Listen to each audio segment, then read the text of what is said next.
let's turn our attention to the tensions flaring in the South China Sea. China and the Philippines have yet again traded strong accusations following a confrontation between their vessels in the contested waters. The Philippine Coast Guard has released a drone footage of an incident that took place on Wednesday. The footage shows the Chinese Coast Guard vessel firing water cannons and sideswiping one of the vessels belonging to the Philippines Fisheries Bureau. Now, the incident reportedly occurred as the Philippine ships were conducting marine research near a disputed reef. Another video filmed from on board the Philippine vessel showed that the Chinese vessel was moving in and colliding with it, while the crew frantically spoke to their Chinese counterparts on the radio. The Philippines Fisheries Bureau said that the lives of the civilian crew were put at risk during the incident.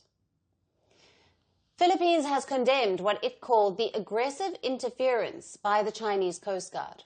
Manila also stated that their vessels had not previously been subjected to such actions in this area.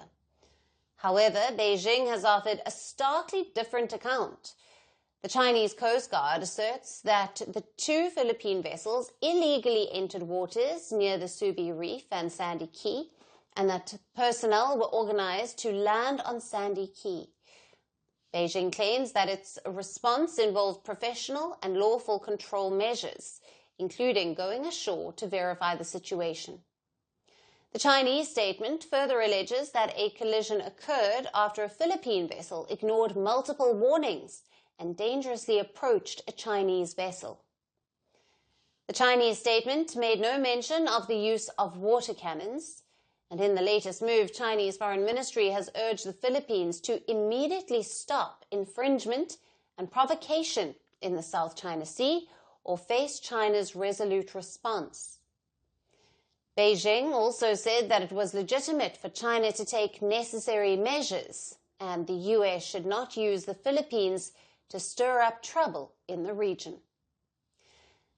Now, the US ambassador to Manila, Mary Kay Carlson, has strongly criticized China's actions, describing them as aggressive and stating that they recklessly endangered lives and threatened regional stability. Sandy Key, the location mentioned in both accounts, is situated close to the T2 Islands. Now, this island is the largest and the most strategically significant of the 9 features in the Spratly Archipelago currently occupied by the Philippines. It's a region where China, along with Malaysia, Taiwan and Vietnam, also maintain a presence, further complicating these territorial claims. Now, this latest confrontation follows China's statement last month that its Coast Guard had landed on Sandy Key as part of operations to assert its sovereignty. However, Manila has refuted any claims that Beijing has seized control of the disputed reef. China lays claim to nearly the entire South China Sea, while a 2016 International Arbitral Tribunal ruling has dismissed Beijing's sweeping claims under international law. China has consistently rejected this decision, and this latest exchange of accusations highlights the persistent tensions and the potential for escalation in the South China Sea. At Firstpost, we are choosing to hold on to accuracy. That means we won't always be first. We may not get you your breaking alert, but what you will get is what we owe you, and that is the truth. Verified, checked, and cross-checked. We rely on sources and verified ones. After all, that's what separates a journalist from a loudspeaker. But sometimes even we miss a beat, and when we do, we will tell you.